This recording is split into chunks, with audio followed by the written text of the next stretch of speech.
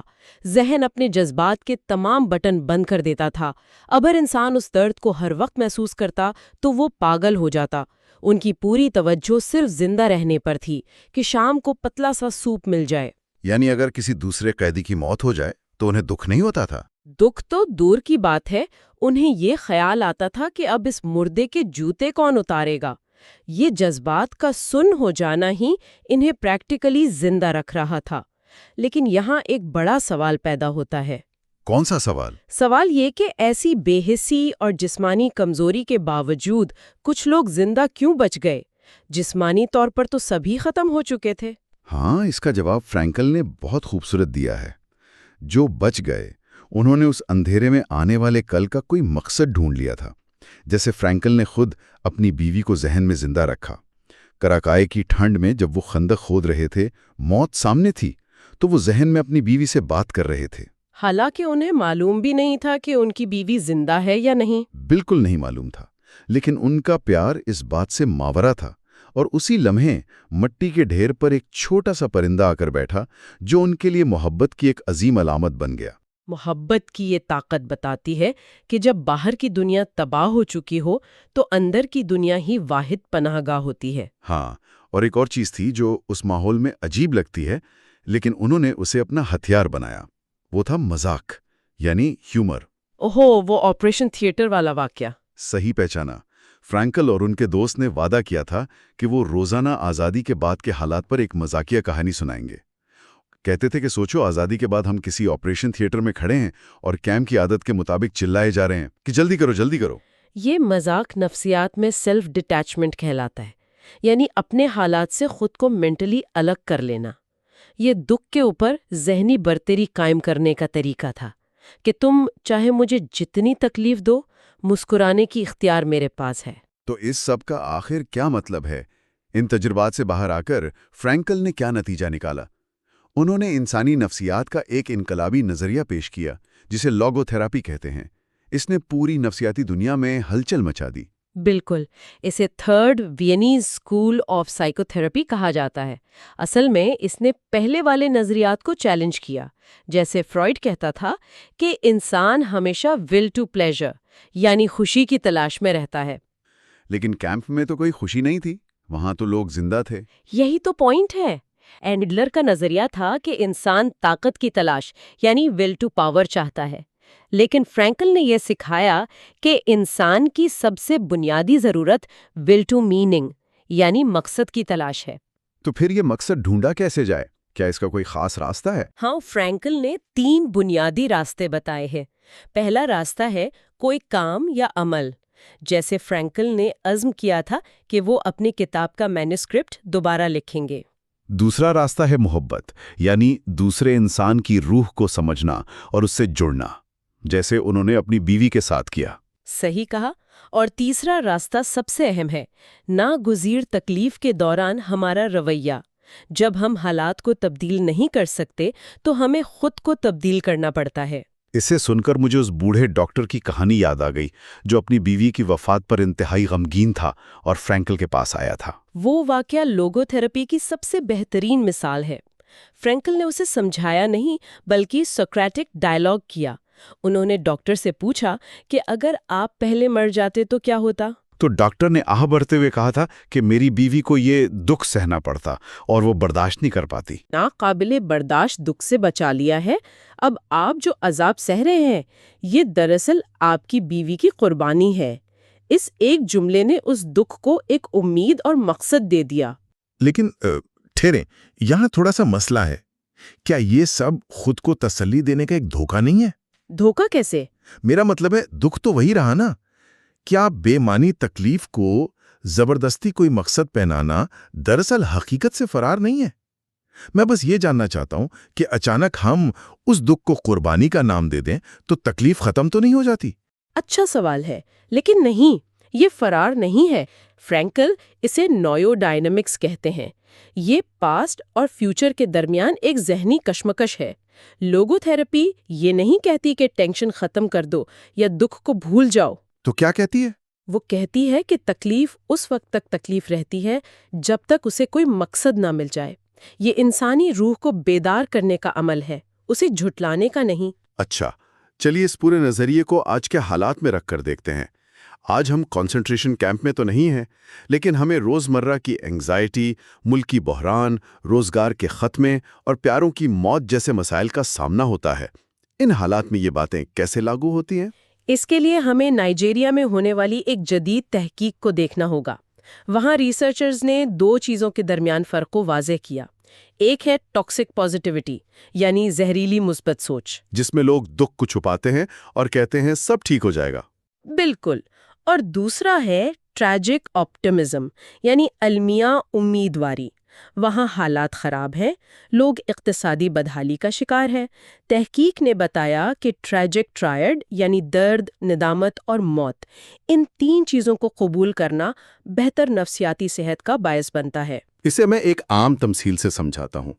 Toxic positivity ایسی ہے جیسے آپ کی گاڑی کے انجن سے بری آوازیں آ رہی ہیں اور انجن خراب ہو رہا ہے، لیکن آپ اس تکلیف سے بچنے کے لیے ریڈیو کا والیوم فل کر دیتے ہیں تاکہ انجن کی آواز دب جائے۔ صحیح، اور اندر ہی اندر گاڑی تباہ ہو رہی ہوتی ہے۔ جبکہ ٹریجک آپٹمزم اس تلخ حقیقت کو ماننا ہے کہ ہاں، انجن خراب ہے اور مسئلہ ہے، مگر پھر بھی منزل تک پہنچنے کے لیے انجن ٹھیک کرنے کا ایکشن لینا اور ارادہ کرنا۔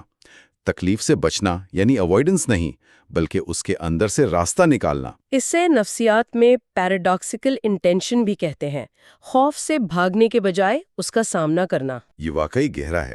اچھا چلیے کہانی کو واپس اس تیسرے مرحلے پر لے آتے ہیں جہاں کیمپ آزاد ہوا، لبریشن فیس۔